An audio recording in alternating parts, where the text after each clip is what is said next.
kami ke fokus ke pasar ya. Jadi kita mengelola ada 13 pasar itu bagi kami hasilnya cukup besar juga. Saat ini selain kami mengurusi pasar, kami juga masih dibebankan untuk mengelola perdagangan kios-kios yang lain yang di luar pasar. Jadi kami memang cukup agak kerepotan juga karena selain kasar yang kita kelola, kita juga mengelola kios-kios di luar pasar. Sebagai contoh untuk Blok S, Blok T, ya, kemudian ada di Super Blok, kemudian di Cepu itu juga ada Karangboyo yang baru itu juga kita kelola. Jadi itu yang memang tupoksi kita, bukan tupoksi kita, tapi dibebankan kita untuk pengelolaan. Tapi kalau secara mengenai aset, ya kita sebenarnya sudah dari tupoksi kita mengelola pasar yang ada sebanyak 13 pasar. 13 pasar itu sudah tahu belum? Bisa disebutkan, Pak? Saya sebutkan satu. Pertama, jadi di pengelola pasar itu kita mempunyai 3 UPTD. UPTD 1, UPTD 2, UPTD 3. UPTD 1 itu meliputi Pasar Blora, Pasar Blora ini ada Pasar Sido Makmur ya, Pasar Sido Makmur, kemudian Pasar ini Raja Wali, kemudian Pasar Hewan. Oh iya, Pasar Hewan. Dan ini pengelolaan jadi satu, Pasar Raja Wali dan Pasar Hewan, karena Pasar Raja Wali kan struknya masih kecil. Kemudian Pasar Jepon, Pasar Banjarjo. Jiken, Pak. Pasar Jiken. Itu pasar desa. Pasar desa. Pasar desa. Nanti saya sebutkan ya bedanya pasar daerah dengan pasar daerah.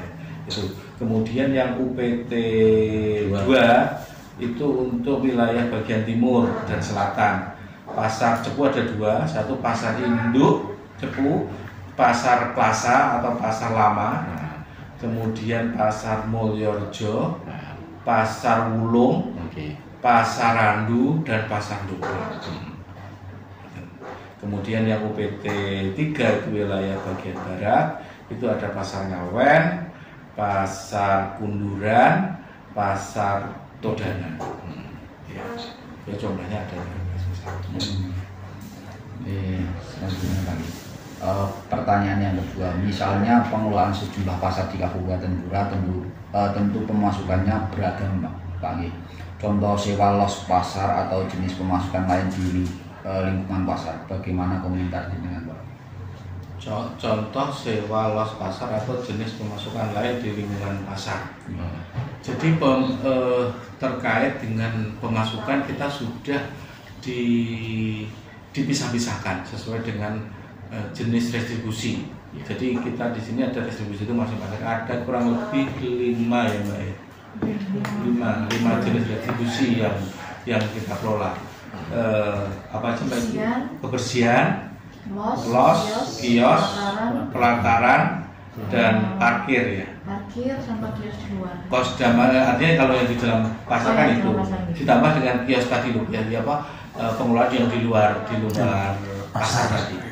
Seperti itu. Jadi itu dan semuanya itu mempunyai pertanggungjawaban masing-masing, mempunyai rekening masing-masing. Dan itu dari pengelolaan ini terkait dengan pemasukan kita sudah pengen atau kita targetkan ke depan sudah menggunakan berbasis elektronik semuanya. Untuk pertanyaan yang ketiga Pak, lanjutan.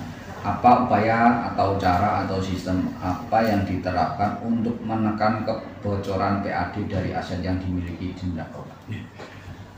Kebocoran itu akan ada apabila kita transaksi masih menggunakan manual.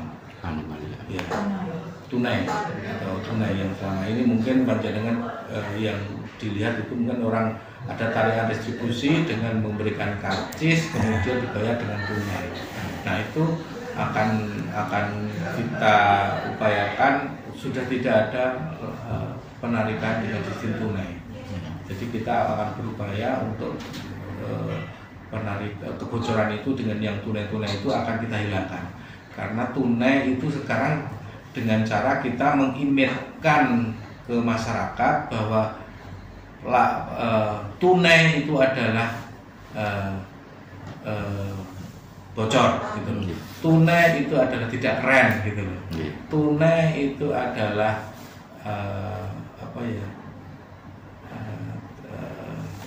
ya tidak kekinian lah gitu. Jadi kita pengen semuanya berbasis elektronik, semua berbasis pada IT. Jadi dengan dilakukan dengan non tunai, semuanya bisa direkod dan semuanya bisa dirunut bahwa dengan insya Allah dengan non tunai itu kebocoran yang ada itu bisa dihilang, diminimalisasikan. Ini kasih pertanyaan yang ini Pak nih. Ini tambahan Pak, kesan ini ada tambahan. Tadi kan menekan kebocoran yaitu menggunakan barcode Pak nih secara online Pak. Dengan e-retribusi. E-retribusi. Niku targetnya tahun ini itu ditargetkan tahun kapan Pak? Tahun ini atau?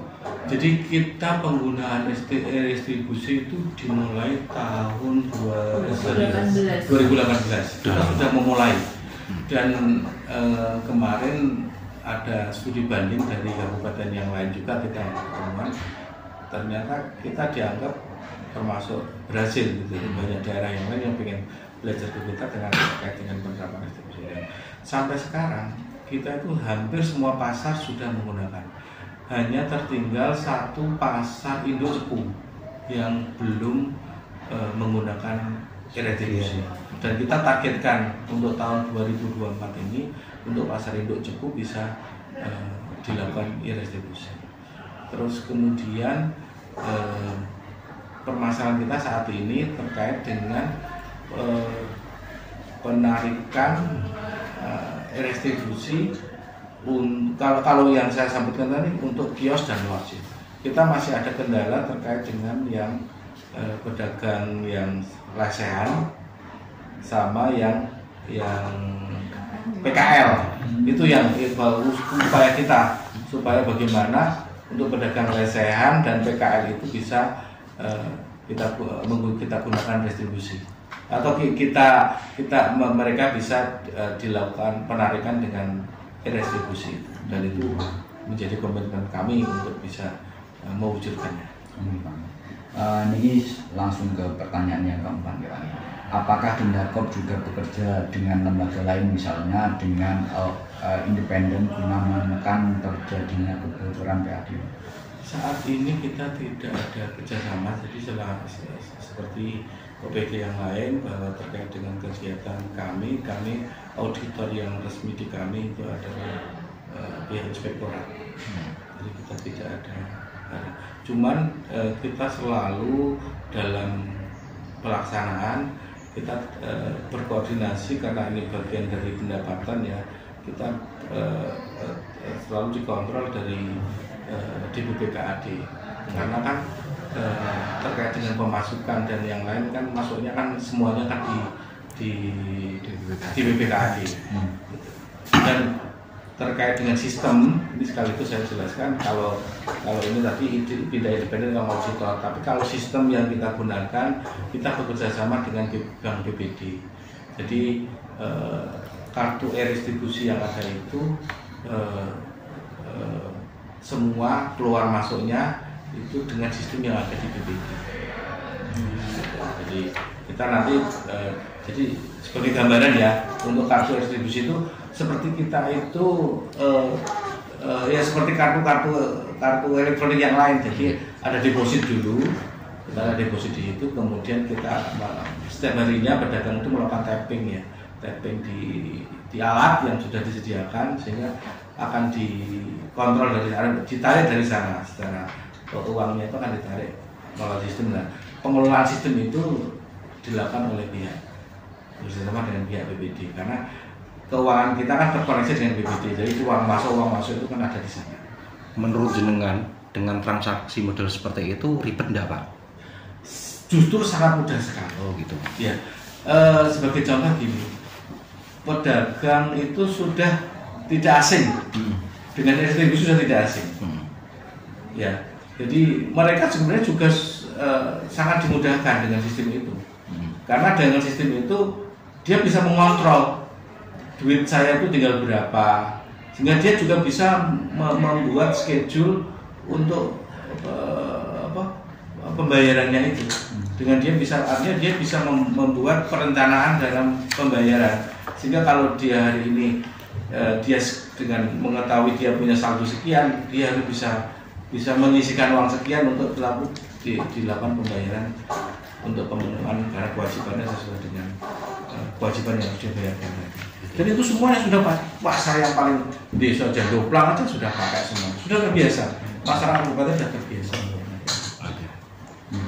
Untuk pertanyaan yang kelima Pak, apakah Dindakop juga secara internal sudah ada tenaga ahli seorang auditor yang mengawal laporan-laporan keuangan pada program kerjasama? Kerjanya, komentar Bapak, komentar jenengan gitu Pak. Tadi ada inspektorat sama Iya, kita tidak ada tenaga ahli yang khusus, cuman kita kan ada sistem yang harus dipenuhi. Jadi sistem pelaporan ya, dengan redistribusi itu sistem itu otomatis sudah jadi satu. Begitu kita langsung tapping, otomatis kita sudah tahu pendapatan kita hari ini. Kemudian pelaporan itu jelaskan secara sistem kan. Kita hanya fungsi kontrol aja.